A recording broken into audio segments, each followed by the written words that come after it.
Tayo po'y bumuklat sa ating pong Biblia at basahin natin ang passage na atin pong pagbubulay-bulayan sa umagang ito.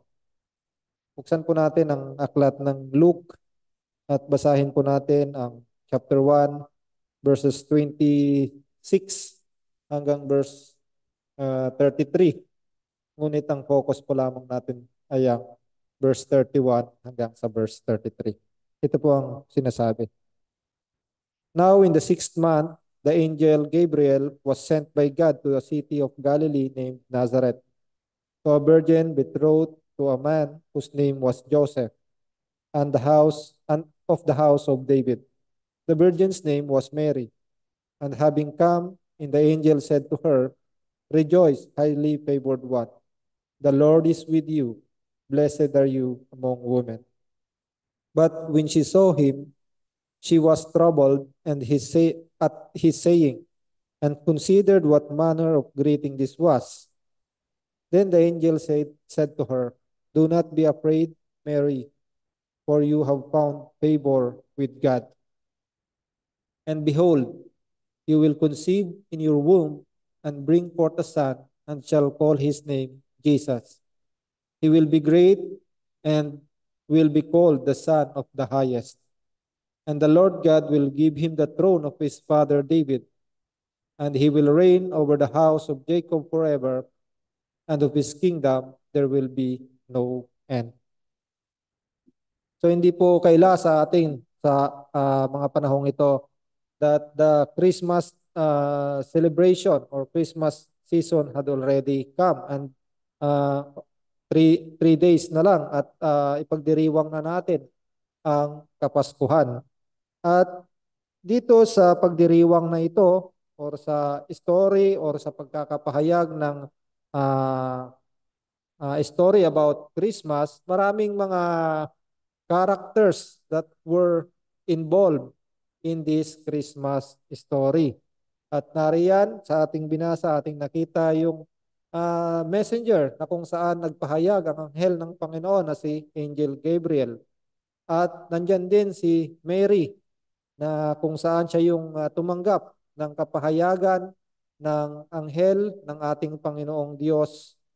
Ngunit ang mga characters na ito ay mga hindi sila yung main na character patungkol dito sa kwentong ito. So marami sa atin madalas sa ating bansa maging sa iba't ibang bahagi ng mundo na kung saan ay distracted or na divert yung kanilang attention on the angel who proclaimed the good news, and lalo na sa patungkol kay Mary na inexalt nila si Mary sa kanyang pagiging ina or ginamit bilang magiging ina ng ating Panginoong Hesukristo. But the true or yung main na character dito sa Christmas story is patungkol sa ating Panginoong Hesukristo. Sa kapanganakan ng dakilang tagapagligtas ang ating Panginoong Hesukristo. At dito nga tutunghayan natin sa umagang ito yung patungkol sa ating kapanganakan ng glorious Savior, ang ating Panginoong Hesukristo na ating nabasa sa verse 31 hanggang sa verse 33.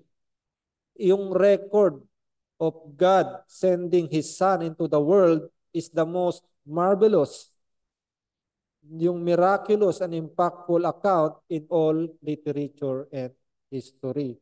So as I have said, Christmas is the most celebrated occasion in the whole world.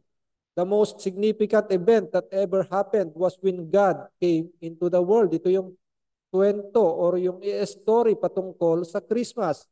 Its implications are massive and eternal because by the birth of Jesus Christ, the God the Son entered the whole world to provide salvation for all who will believe.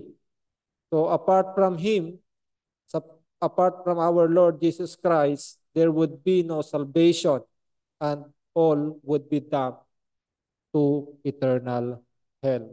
So this story, once again, na atin pong pag-aaralan was the announcement to Mary of Christ's birth. It was not about Mary, but it is all about the birth of the glorious Savior. Dito, nabasa natin kanina, the initial statement ni Angel Gabriel kay Mary was sa verse 28, sinabi niya doon, "Greetings, O favored one, the Lord is with you." At dito sa mga pahayag na ito ng anghel, si Maria was greatly troubled and keep pondering kung ano ang ibig sabihin ng mga mensaheng ito. Ngunit, there was a greater announcement na ipinahayag ng anghel ng Panginoon. The main announcement told by the angel caused much shock and hard for Mary to grasp. At ito yung message na ito. Sinabi niya dito, "Behold, you will conceive in your womb and bear a son, and you shall name him Jesus." At yan yung nabasa natin sa verse 31 ng Luke chapter 1. So itong verse 31 ng Luke chapter 1 are the direct quote from the Greek translation of Isaiah 7:14. Isaiah 7:14. The prophet said, "There will come a day when God will be born in a virgin." So this was the fulfillment na ipinahayag ni Prophet Isaiah. Ito yung fulfillment ngayon. Nandito sa natunghayan natin dito sa Luke chapter 1 verse 31. At binanggit din ito ni Matthew sa kanyang sulat na kung saan sa Matthew chapter 1 verse 23 says, "Behold, the virgin shall be with child and bear a son and call his name Emmanuel, which means God with us." So, ito yung message na ipinahayag ng anghel ng Panginoon kay Maria.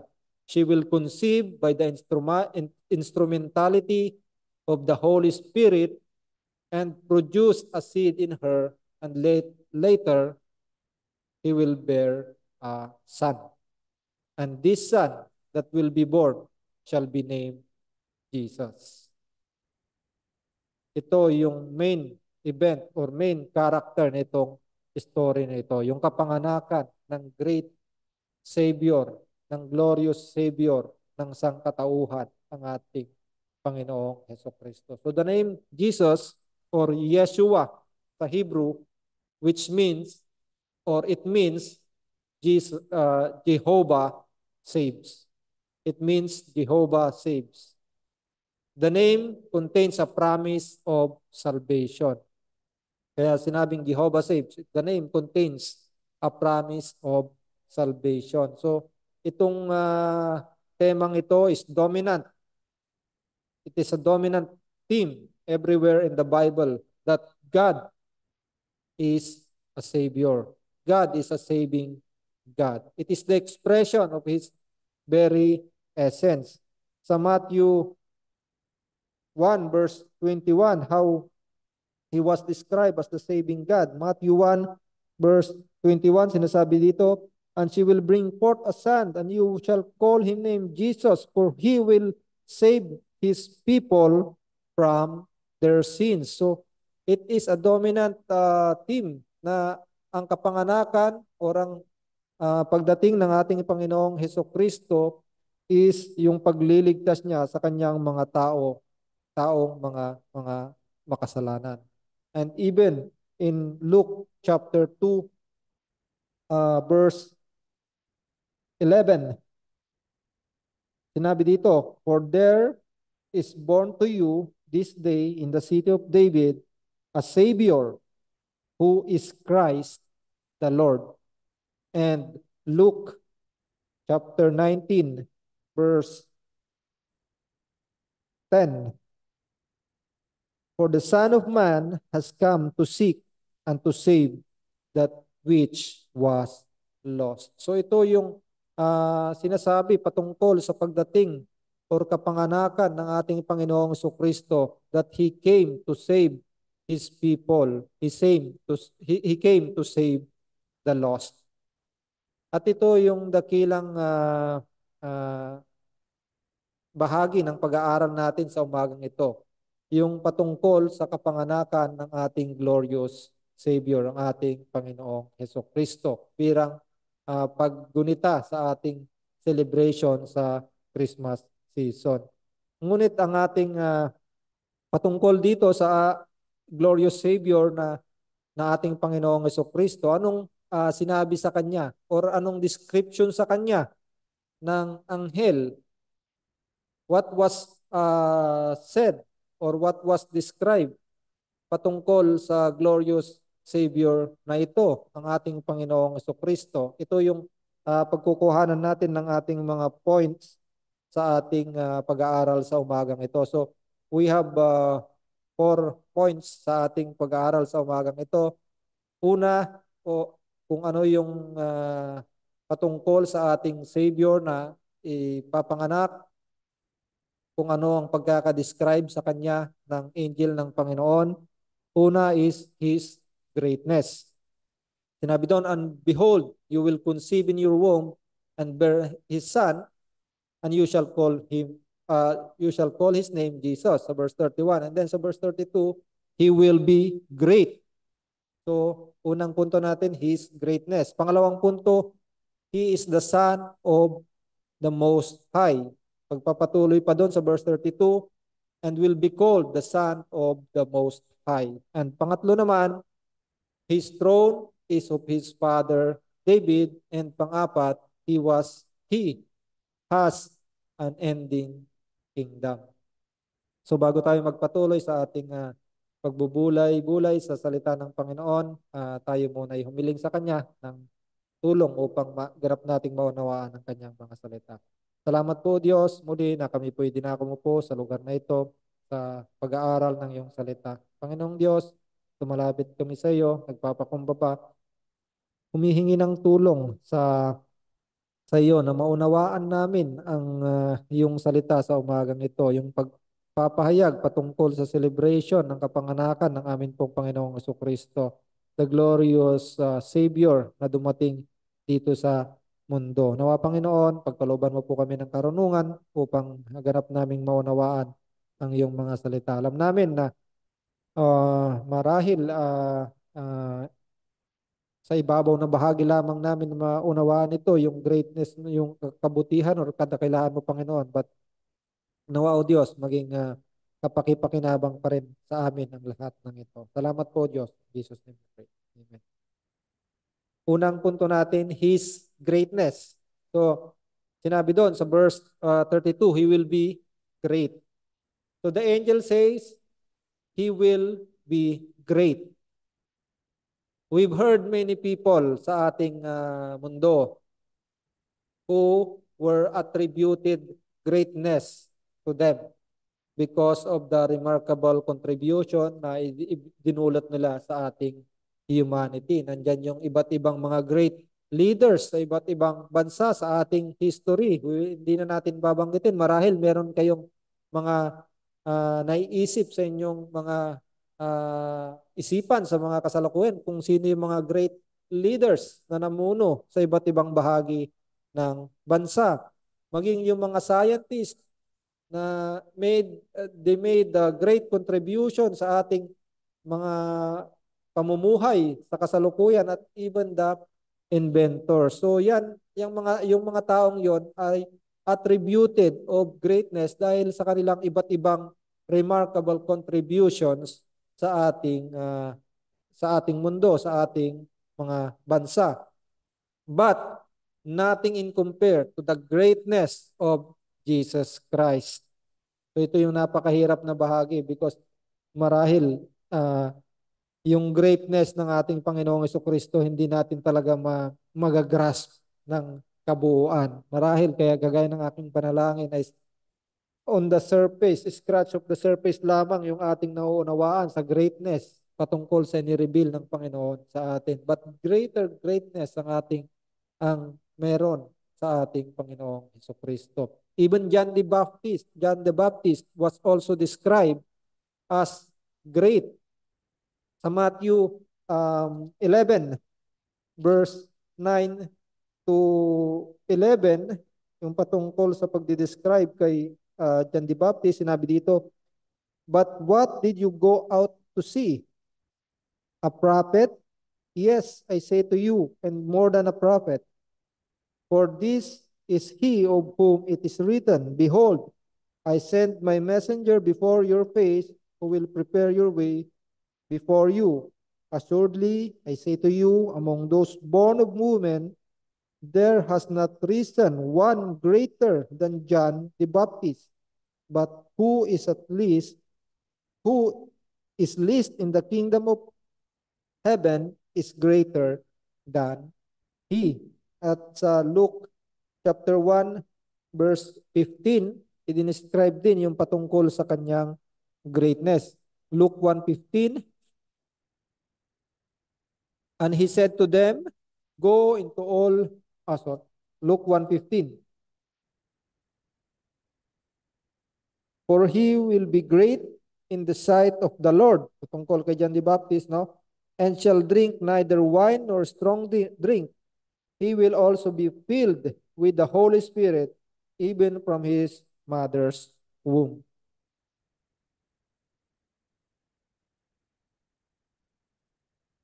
So ito yung patungkol kay John the Baptist, that he was described as great.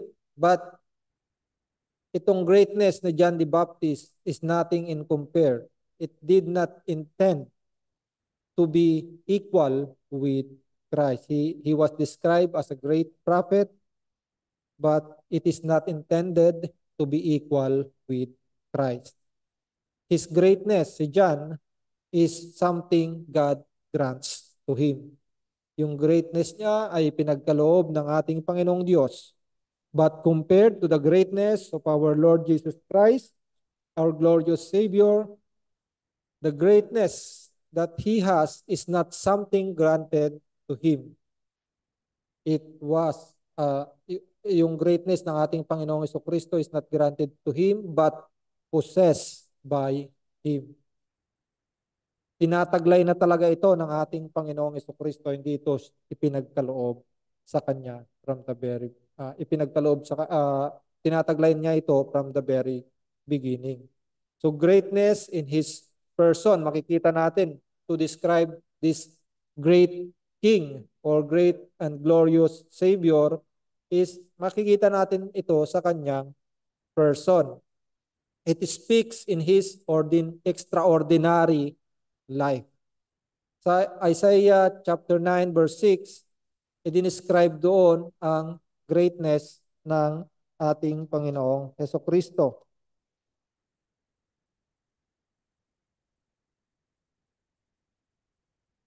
Isaiah 9 verse 6.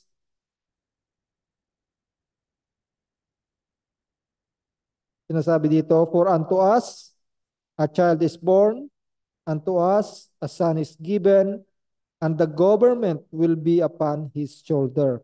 And his name will be called Wonderful Counselor, Mighty God, Everlasting Father, Prince of Peace." This describes the greatness ng ating Panginoong Jesucristo in His life. And even His offices, ito'y nagdi-describe din sa kanyang uh, person, sa kanyang greatness ng kanyang person. His offices as prophet, as priest, and a king.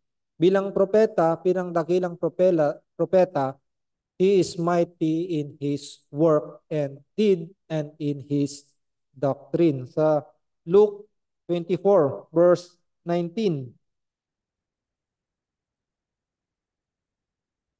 Luke 24 verse 19, sinasabi dito, and he said to them, "What things?"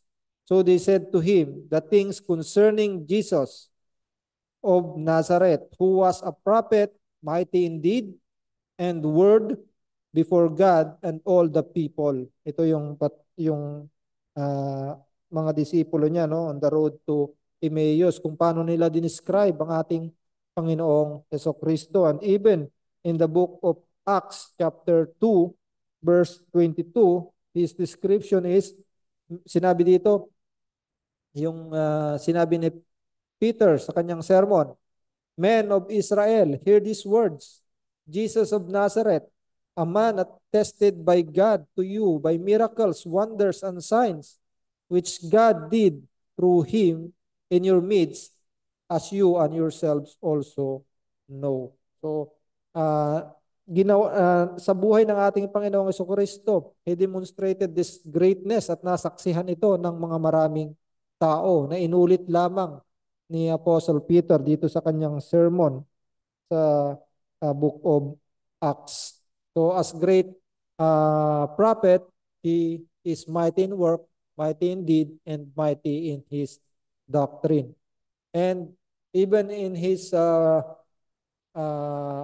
great high priest office, no, dito makikita natin ang greatness ng ating Panginoong Hesukristo. Yung mga prophets of the old, they need sacrifice for the people, or they made sacrifice for the people and for themselves. But our great high priest that does not need sacrifice for himself. Yung sarili niya mismo is blameless. Hindi siya nangangailangan ng paglilinis mula sa kasalanan. At siya mismo yung naging sacrifice for the people, for his people.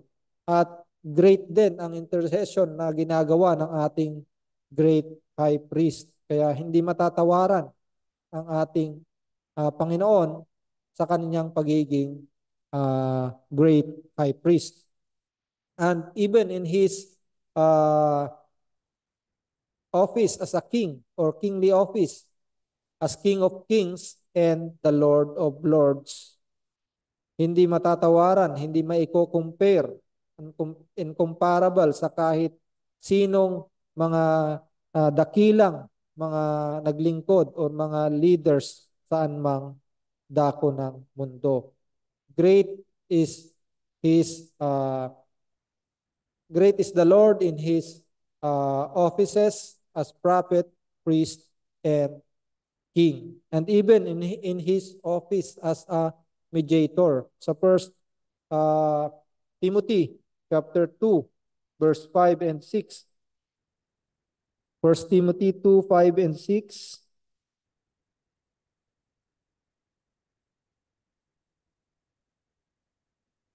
For there is one God and one mediator between God and men, the man Christ Jesus, who gave himself a ransom for all, to be testified in due time. So ito yung ginawa ng ating Panginoong Hesukristo. He is the only one mediator between God and man. At hindi ito magagawa ng kahit na sino man. Kaya sinasabi natin, this is a great mediator. This is a great Savior. A great Savior. Who is the author of salvation for us na mga great sinners. Do we see ourselves as a great sinners? Yes, we are, and we need a great Savior, our Lord Jesus Christ.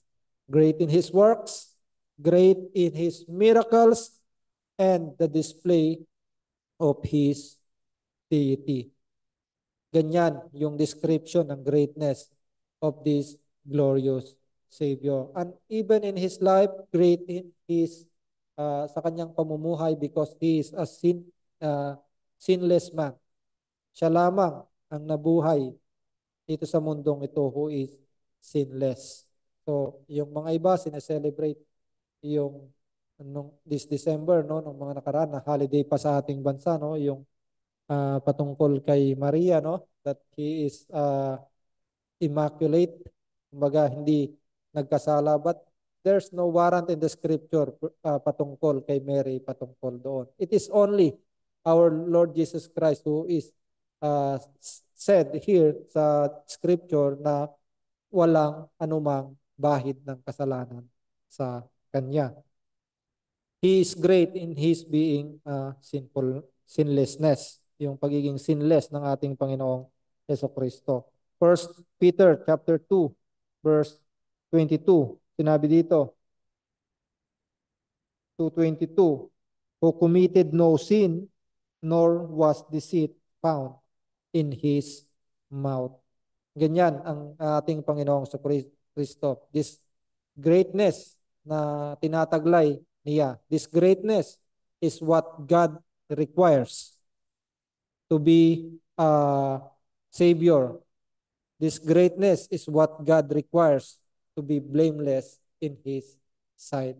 Kaya sa lahat ng mananampalataya sa ating Panginoong Jesucristo, tinataglay niya itong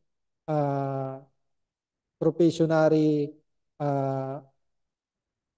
sacrifice ng ating Panginoong Jesucristo bilang isang walang bahid ng kasalanan. He is blameless, na kung saan yan ang kailangan natin para tayo ay maging ganap sa harapan ng ating Panginoong Diyos. And even sa kapanganakan ng ating Panginoong Jesucristo, hindi ito nagtatapos doon. Kagaya ng ating binabasa kanina sa ating scripture reading, yung pagkakabanggit niya patungkol sa kanyang kamatayan. This is the purpose na naparito nga ang ating Panginoong Jesucristo. Hindi ganap ang kaligtasan na dala ng ating Panginoong Jesucristo sa pamamagitan lamang ng kanyang kapanganakan. Ito'y na-accomplish sa pamamagitan ng kanyang kamatayan doon sa cross ng Kalbaryo. Doon naging ganap na naging inoffer niya ang kanyang buhay para sa kanyang mga tao. Inoffer niya ang kanyang blood, ang kanyang sacrifice of His life para sa kapatawaran ng kanyang mga tao. And let us proceed to the pangalawang bahagi ng ating pag-aaral sa mga ito. The description of Him as the glorious Savior, He is the Son of the Most High. So it is the title for God, which means He is the Son of the Most High, which means nobody is higher than Him. The meaning of this word in Hebrew is, yung katumbas nito sa Hebrew is El Elyon, or the God Most High. No one is higher, no one is exalted, and no one is more powerful. No one as a sovereign God, the Most High. He is He is the Son of the Most High. At yung pagiging Son of the Most High ng ating Panginoong Jesucristo is not by creation na katulad ng mga anghel at ng katulad ng mga tao ng Diyos. Yung mga anghel is created by God. Sinasabi rin silang mga son of God, but it is by creation. And maging the people of God, the saints, na kung saan tinatawag din mga sons of God. But this being sonship ng ating Panginoong Diyos is through the adoption. Hindi yung hindi katulad ng ating Panginoong Jesucristo, who is described as the Son Most High. Yung description patungkol sa ating Panginoong Jesucristo to be the Son of the Most High is by nature, being the eternal Son of God. Meaning, eternal Son of God, simula pa nung umpisa, He is the Son of God. He was not created and not as adopted as the people of God. Of the same nature with Him and equal to Him, for He was not now begin to be the Son of God. He was so before, even from all eternity. From the very beginning, from all eternity, He is the Son of the Most High God. So, yung iba siguro, no, iko-content itong teaching na ito at na aking nabasa doon sa commentary ni John Calvin, no, patungkol kay yung kanyang fierce rival during that time, si Servetus, no. Kino-contend niya itong word na ito, yung he is the most son, he is the son of the most high, sa pamamagitan nitong future verb na ginamit dito. Ang ginamit dito is he shall be called. Future verb, no? Future tense of the verb. He shall be called. Mean that he was, ito yung binibigyan na kahulugan ni Servetus, no? That he was not the son of the highest before. Dahil parang in the future pa yung sinasabi niya. He shall be called. Ang sinasabi ni nung rival ni Calvin during that time, who is a critic niya, no, ay ang ating Panginoong Kristo is not the Son of the highest before, but had been the Son of God, but had been the Son of God from all eternity who was manifested in the flesh. Ang sinasabi ng banal na kasulatan, ang ating Panginoong Kristo had been the Son of God from all eternity. First Timothy verse 3, verse 3:16. Chapter 3 verse 16. First Timothy 3:16, ito yung sinasabi. And without controversy, great is the mystery of godliness. God was manifested in the flesh, justified in the spirit, seen by angels, preached among the Gentiles, believed on in the world, received up in glory. So, pagtatanggol ni John Calvin patungkol dito sa heretic view na ito, no, ay ang sinabi niya, comment niya dito is, there is a wide difference between the two statements. May binanggit siyang two statements dito. Una is yung pinagkumpara niya ng two statements na ito na sinasabi niyang there is a wide difference, no. Una is that Christ began to be the Son of God, which he was not before. Yan yung unang statement. At then yung pangalawa, which is talagang malaking diferensya, no? And that he was manifested among men in order that they might know him to be the person who had been formerly promised. So simula pa nung umpisa ay nandun na yung pagiging Son of the Most High ng ating Panginoong Hesukristo.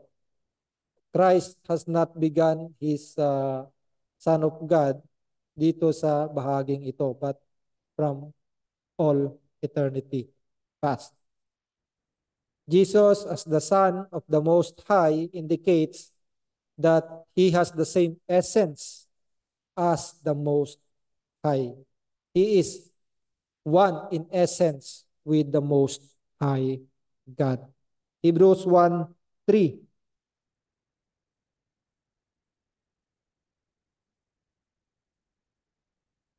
Hebrews 1:3 to Hebrews 1:3, who being the brightness of his glory and the express image of his person, and upholding all things by the word of his power, when he had by himself purged our sins, sat down at the right hand of the majesty on high. So sinasabi dito that he is the exact or the essence or the exact representation of God. Dinagdag pa ni John Calvin sa kanyang commentary, in every age, God has been addressed by his people as Father. And hence it follows that he had a son in heaven, from whom and by whom men obtain sonship. From the very beginning, ang ating Panginoong Diyos ay kasama na niya ang Ama, on whom we obtain our sonship sa pamamagitan ng ating Panginoong Hesukristo. Kaya natatawag natin ang ating Panginoong Diyos as our Father, our Abba Father. This proves the deity of our Lord Jesus Christ, that He is the exact representation, or it's the one essence of the Most High God. Jesus said, if you've seen me, you've seen the Father. And sinabi pa ng ating Panginoong Jesucristo, Panginoong Jesucristo, I and the Father are one. So, yan ang sinasabi or description ng anghel ng Panginoong Diyos patungkol sa ating glorious Savior, that He is the Son of the Most High, meaning He is God. Number 3, His throne is of His father David. And the Lord God, sinasabi dito sa ating uh, passage or sa verse na ating pinagbubulayan, and the Lord God will give to him the throne of his father David. Sa ating Panginoong Jesucristo, Christ as God is the Son of God, and as a man, He is the Son of David. A name often given to the Messiah. Connected lagi ito, no, yung name ng Messiah sa pagiging son of his father David, and by which he was well known among the Jews. Yung Messiah is coming from the line of David. Jesus was David's physical descendant from his itinuturing na earthly father na si Joseph, and even in the lineage of Mary. Doon sa genealogy ng Matthew, doon binabanggit yung line ng ating Panginoong Jesucristo sa pamamagitan ni Joseph. But in the genealogy of Luke, may kukonclude natin that it is from the Mary's line. That Mary is also from the tribe or from the descendant of David. David's throne was a symbolic of the Messianic kingdom. The name of David is sometimes applied sa ating Messiah. Sa scripture, ito yung binabanggit na kung saan ini-apply yung the name ni David sa ating Messiah. They shall serve the Lord their God and their King, sa Jeremiah 30 verse 9. And sa Hosea 3 verse 5, sinabi doon, they shall seek the Lord their God and David their king. So it is associated or it is applied na kung saan yung throne of David ay binabanggit or ina-apply doon sa ating Messiah. So David was a type of Messiah in his kingly office.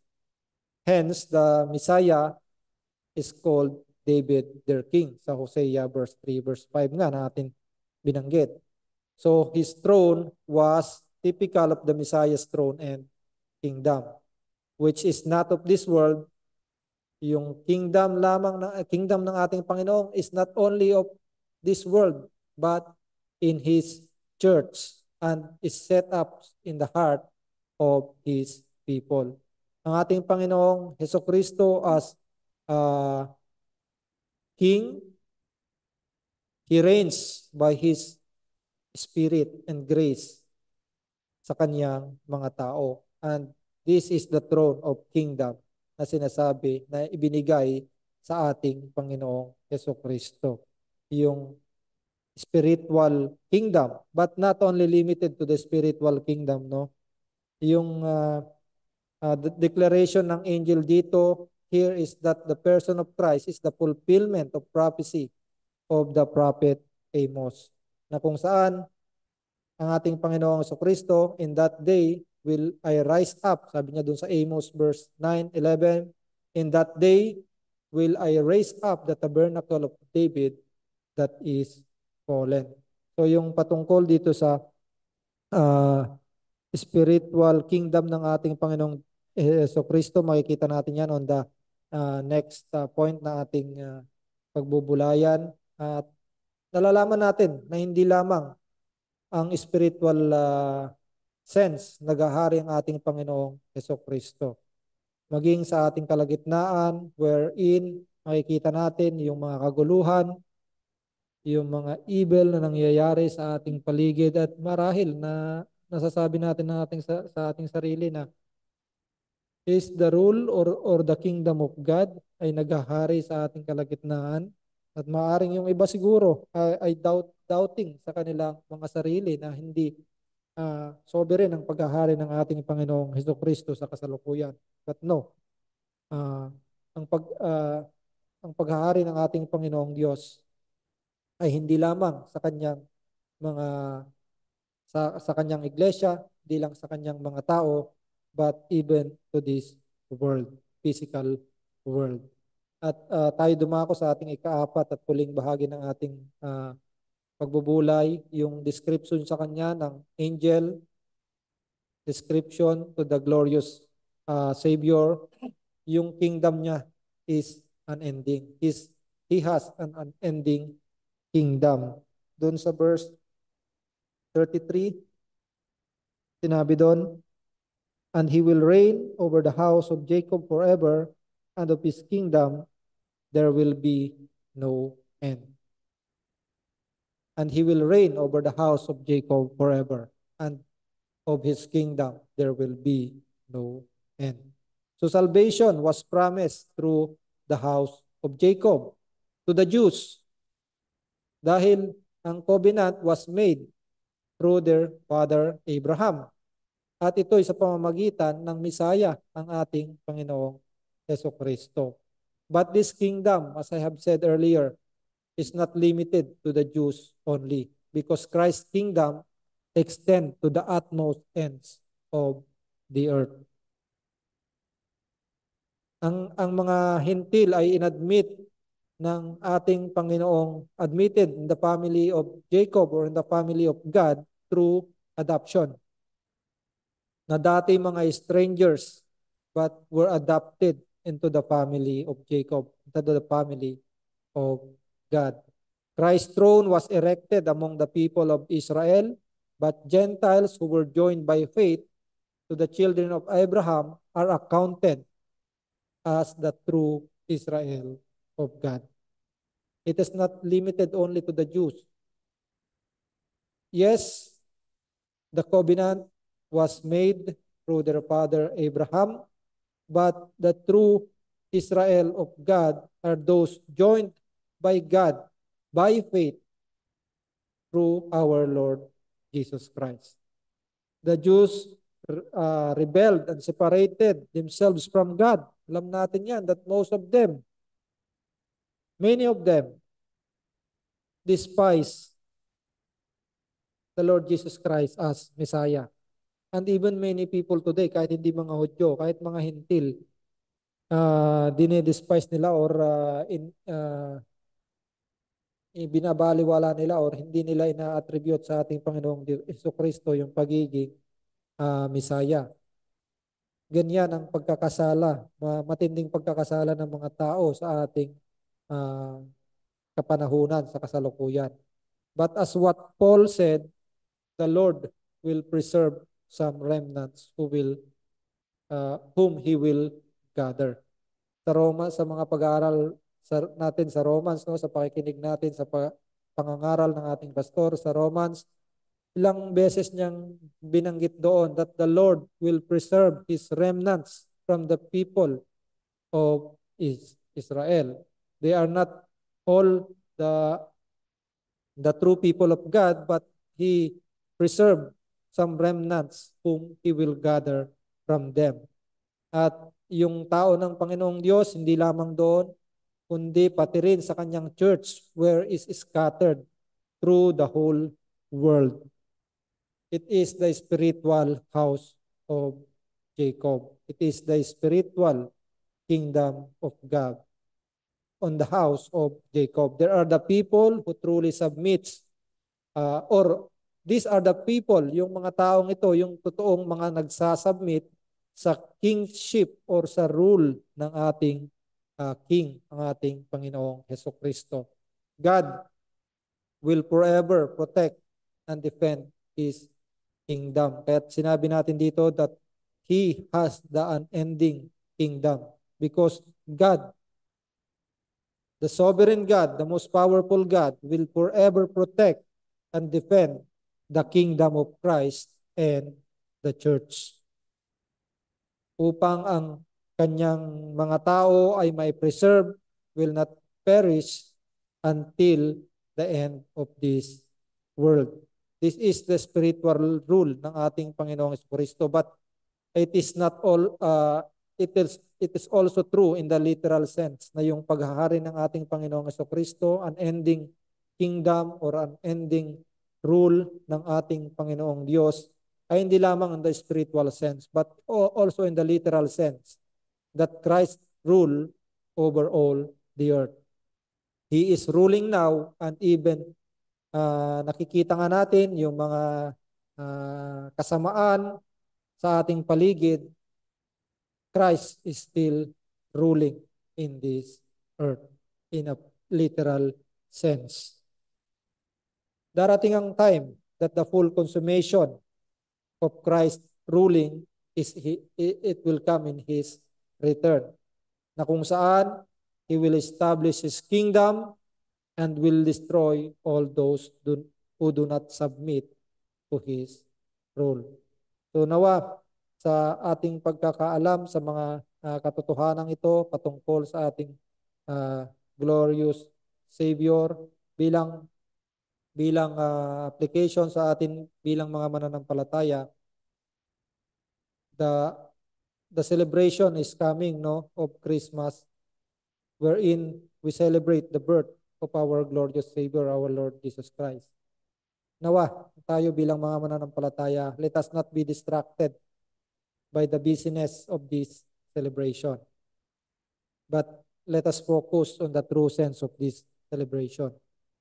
Maraming mga nagse-celebrate ngayon, as I have said, that nakikiayon lamang sa katuwaan or kasiyahan ng mundong ito. But for us, let us focus on the true sense of this celebration, that one day in the history, a glorious Savior was born. He displayed His greatness, which we can read on the pages of scriptures, and this glorious Savior, He is great in word and in deed. Sa pamamagitan ng kanyang matuwid na pamumuhay, righteous living, ay kinukumandya rin tayo na tularan ito to be righteous in our living. As Christians, by the life that we can see sa ating Panginoong Diyos, our glorious Savior as righteous God, in turn, He commands us to do the same, to live as righteous as He is. He is God, the King and Lord over all. May this season again remind us, hindi remind sa atin patungkol dun sa angel na nagdala ng mensahe, hindi lang ma-focus kay Mary whom the angel gave the message, but to the message itself, the object of the message, the Messiah. May we honor Him by doing His will and subjecting to His Lordship. So, bilang sa ating mga mananampalataya, yung pagkakaalam sa kadakilaan ng ating glorious Savior, it is a comfort and anchor for our soul, for His people, that even in the midst of chaos and evil of this world, mga pangyayaring, mga kasalanan at kaguluhan sa mundong ito, we know that the Savior we have is great. We have a sovereign God whose kingdom will not be subdued by evil. May this message remind us of our unworthiness. Again, makikita natin yung righteousness ng ating Panginoong Diyos, at sa pamamagitan ng pagtingin natin ng holiness, ng righteousness ng ating glorious Savior, kagaya ng nakita ni Isaiah sa kanyang sarili, na nakita niya yung kanyang pagiging unworthy, Nawa, yun din ang mangyari sa atin in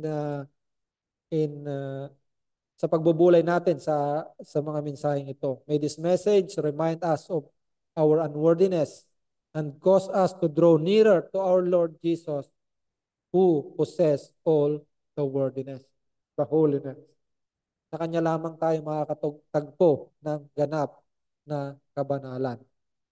At para naman sa ating mga kaibigan na wala pa sa ating Panginoong Jesucristo, many people today celebrate Christmas as a joyous occasion without knowing its true meaning. It is just reduced to the message of love, message of joy, message of hope. Pero hindi ito na-focus sa message of salvation. Itong celebration na ito is focused on the message of salvation brought by God through His Son, Jesus Christ. Much na worst pa na iniisip ng mga tao is despising Him and doing their own thing for them to be right with God. So nawala na sa equation yung glorious Savior. At nag-focus na yung mga tao sa kanilang sariling katuwiran para sila'y maging matuwid sa paningin ng Diyos. The message brought by the angel Gabriel to Mary is the coming of the great Savior. The only Savior, the only mediator between God and man, Christ Jesus. He alone is the righteous one who laid down His life for the forgiveness of sins. Ang people think that His rule and kingdom marahil dahil sa mga nararanasan nilang kaguruhan are not as powerful as the evil prevailing nowadays. Maaaring iniisip yan ng mga tao. But I will tell this, Christ's rule is supreme and prevails in everything. By His perfect plan, He allows these evil things to happen at the present. But there will come a time where He will establish His kingdom free from any evildoers. At mangyayari yan.